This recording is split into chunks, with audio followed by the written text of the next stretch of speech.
আসসালামু আলাইকুম ভিউয়ার্স, জানিয়ে দিব সর্বশেষ সংবাদগুলো।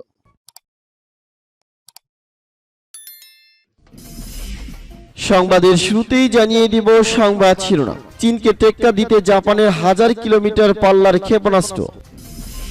চীন তাইওয়ান উত্তেজনা বাড়ছে।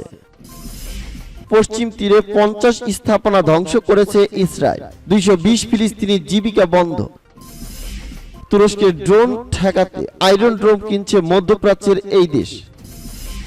এবং জানিয়ে দিব সর্বশেষ শিরোনাম। পুলিশ থেকে বিচারক সবাইকে দেখে নেওয়ার হুমকি ইমরানের। এতক্ষণ শুনছিলেন সংবাদ শিরোনাম, এখন শুনবেন সংবাদের বিস্তারিত। তো বন্ধুদের কাছে রিকোয়েস্ট হইল এই ভিডিওতে একটা লাইক দিবেন, আর ভালো লাগলে বন্ধুদের মাঝে অবশ্যই শেয়ার করে দিবেন। চীনকে টেক্কা দিতে জাপানের 1000 কিলোমিটার পাল্লার ক্ষেপণাস্ত্র। চীনের বিরুদ্ধে পাল্টা আক্রমণে সক্ষমতা জোরদার করতে জাপান 1 কিলোমিটার দূরপাল্লার ক্রুজ ক্ষেপণাস্ত্র মোতায়েন করার কথা ভাবছে। রোববার জাপানের ইয়োমি ইউরি পত্রিকার এক প্রতিবেদনে এ সংবাদ প্রকাশিত হয়। এতে বলা হয়, বর্তমানে জাপান যেসব ক্ষেপণাস্ত্র মোতায়েন করে রেখেছে এগুলোর পাল্লা 100 কিলোমিটার থেকে বাড়িয়ে 1000 কিলোমিটার করে সেগুলো দক্ষিণাঞ্চলীয় নানসে দ্বীপপুঞ্জের আকার জুড়ে বসাইতে চাইছে।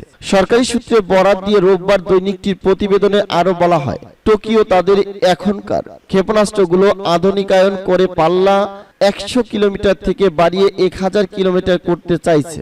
জাহাজ বা উড়োজাহাজ থেকে ছোড়া সম্ভব এসব ক্ষেপণাস্ত্র মূলত দক্ষিণ অঞ্চলীয় নানসে দ্বীপপুঞ্জের আকাশ জুড়ে বসানো হবে, যেন সেগুলো ছোড়ার পর উত্তর কোরিয়া ও চীনের উপকূল পর্যন্ত পৌঁছাতে পারে।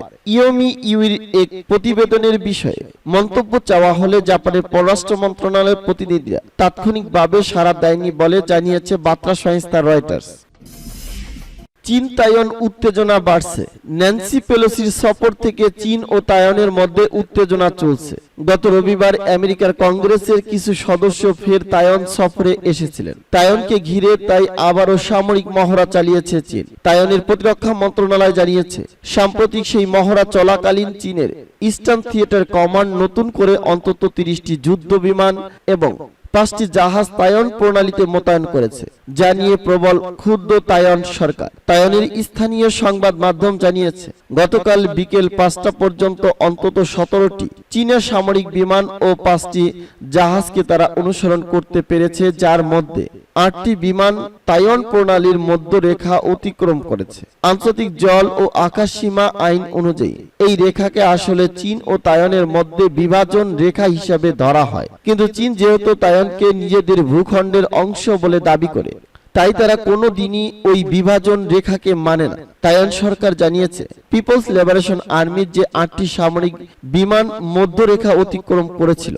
সেগুলোর মধ্যে রয়েছে 4টি শিয়ান JH-7 বোমারু বিমান, 2টো সুখাই Su-30 যুদ্ধ বিমান, 2টো শেনইয়াং Z-11 চীনের উপর নজর রাখতে তাইওয়ানও যুদ্ধ জাহাজ ও ক্ষেপণাস্ত্র বিধ্বংসী সিস্টেম মোতায়েন করেছে। এর মধ্যেই সোশ্যাল মিডিয়া ছবি পোস্ট করে চীনের পিপলস লিবারেশন আর্মি দাবি করছে, তাইওয়ানের একেবারে নাকের ডগায় পেঙ্গু দ্বীপের উপর নজরদারি চালাচ্ছে তাদের বিমান। তাইওয়ান বিমান বাহিনীর ভাইস চিফ অব স্টাফ চুং পেই-উইন অবশ্য চীনের সেই দাবি নস্যাৎ করেছে। তিনি বলেন, চীন সব সময় চাপ বজায় রাখার জন্য বাড়িয়ে বাড়িয়ে কথা বলে।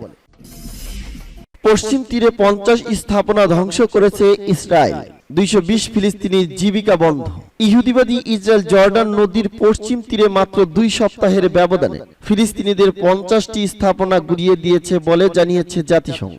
এর ফলে 28টি শিশুসহ 55 জন ফিলিস্তিনি বাস্তুহারা হয়েছেন। জাতিসংঘের মানবিক ত্রাণ বিষয়ক সমন্বয়কারীর দপ্তর শনিবার এক বিবৃতিতে এ খবর জানিয়েছে। পূর্ব জেরুজালেম, আল-কুদস ও ঘি এলাকায় এসব স্থাপনা ধ্বংস করা হয়। গত 2 থেকে 15 আগস্ট এর মধ্যে এসব ঘর বাড়ি ভেঙে ফেলা হয় এবং এর ফলে 220 ফিলিস্তিনির জীবিকা বন্ধ হয়ে গেছে। এসব ভবন ভেঙে ফেলার কারণ হিসাবে তেল আবিব দাবি করছে, ইসরায়েলের কাছ থেকে ভবন নির্মাণের অনুমতিপত্র না দিয়ে এসব ভবন নির্মাণ করা হয়েছিল। তবে বাস্তবতা হচ্ছে, তেল আবিবের কাছ থেকে এই অনুমতিপত্র আদায় করা একজন ফিলিস্তিনির পক্ষে প্রায় অসম্ভব। ইহুদিবাদী ইসরায়েল 1967 সালে যুদ্ধের পূর্ব জেরুজালেম আল কুদস সহ গোটা পশ্চিম তীর দখল করে নেয়। এখন ফিলিস্তিনি এই ভূখণ্ডের স্বঘোষিত মালিক বনে গেছে ইহুদিবাদী ইসরায়েল। গত কয়েক দশকে এই দখলকৃত ভূখণ্ড শত শত অবৈধ বসতি নির্মাণ করে সেখানে বিশ্বের বিভিন্ন স্থান থেকে ধরে আনা হাজার হাজার ইহুদিবাদী শরণার্থীকে থাকতে দেওয়া হয়েছে। সূত্র পার্স টুডে। তুরস্কে ড্রোন ঠেকাতে আয়রন ড্রোন কিনছে মধ্যপ্রাচ্যের এই দেশ। বাইরাক্টার ইউএভি সহ তুরস্কের তৈরি ড্রোন মাথা ব্যথার কারণ হয়ে দাঁড়িয়েছে মধ্যপ্রাচ্যের দেশ সাইপ্রাসের। আকাশ প্রতিরক্ষা ব্যবস্থা জোরদার করতে দেশটির প্রতিরক্ষা মন্ত্রণালয় আয়রন ড্রোন কেনার জন্য ইসরায়েলের সঙ্গে একটি চুক্তি করেছে বলে গ্রিস ভিত্তিক সংবাদ মাধ্যম কাথিমেরিনির সাইপ্রাস সংস্কারে জানিয়েছে। চুক্তিটি চূড়ান্ত করা হয়েছে বলে কাথিমেরিনির প্রতিবেদনে দাবি করা হয়েছে। যদিও নিকোসিয়া বা তেল আবিব কেউ এখন পর্যন্ত বিষয়টি প্রকাশ্যে নিশ্চিত করেনি। সাইপ্রাসের ন্যাশনাল গার্ডের কমান্ডার লেফটেন্যান্ট জেনারেল ডেমোক্রেটিস জারভাকি চলতি বছরের মার্চে ইসরায়েলে সফর করেছিলেন। সে সময় ইসরায়েলের প্রতিরক্ষা বাহিনী তার সফর নিয়ে জানিয়েছিলেন জেনারেলকে উত্তর সীমান্তে ব্রিফ করা হবে এবং তিনি আয়রন ড্রোম আকাশ প্রতিরক্ষা ইউনিট একটি সেল পরিদর্শন করবেন। কাথিমেরিনির প্রতিবেদনে বলা হয়েছে সাইপ্রাসের ন্যাশনাল গার্ড অপারেশনাল চাহিদার কথা উল্লেখ করে ইসরায়েলি আকাশ প্রতিরক্ষা ব্যবস্থা নিয়ে চেয়েছিল। চলতি বছরের জুলাইয়ের শেষের দিকে পূর্ব মধ্য সাগরে উত্তেজনা সৃষ্টি করার জন্য সাইপ্রাস এবং গ্রিস তুরস্ককে দাবি করেছে, কারণ প্রাকৃতিক গ্যাস অনুসন্ধানের জন্য আঙ্কারা ওই অঞ্চলে একটি অনুসন্ধানকারী জাহাজ পাঠাতে চেয়েছিল। গ্রিস সাইপ্রিয়েন্ট এবং তুর্কি সাইপ্রিয়েন্টদের মধ্যে জাতিগত বিভক্তির কারণ সাইপ্রাস নিয়ে অ্যাথেন্স এবং আঙ্কারার মধ্যে বিবাদ রয়েছে। তুরস্ক এবং ইসরায়েল কূটনৈতিক সম্পর্ক সম্পূর্ণ পুনঃস্থাপনের ঘোষণার মাত্র কয়েকদিন পর সাইপ্রাসের আয়রন ড্রোন কেনার খবর সামনে এলো। যদিও ইসরায়েলের কাছ থেকে সাইপ্রাসের এই অস্ত্র কেনার খবর তেল আবিব ও আঙ্কারার মধ্যকার সম্পর্ককে প্রভাব ফেলবে কিনা তা স্পষ্ট নয়। সাইপ্রাসের আয়রন ড্রোন কেনার ব্যাপারে তুরস্ক এখনো কোনো মন্তব্য করেনি। পুলিশ থেকে বিচারক সবাইকে দেখে নেওয়ার হুমকি ইমরানের। নিজের চিফ অব স্টাফ শাহবাজ গিলের সঙ্গে খারাপ আচরণের অভিযোগ পুলিশ আমলা পাকিস্তানের নির্বাচন কমিশন এবং রাজনৈতিক বিরোধীদের বিরুদ্ধে মামলা করার হুমকি দেওয়ার পর এবার বিচার বিভাগকেও সতর্ক করেছে পাকিস্তানের তেহরিক ই ইনসাফ পিটিআই এর চেয়ারম্যান ইমরান খান।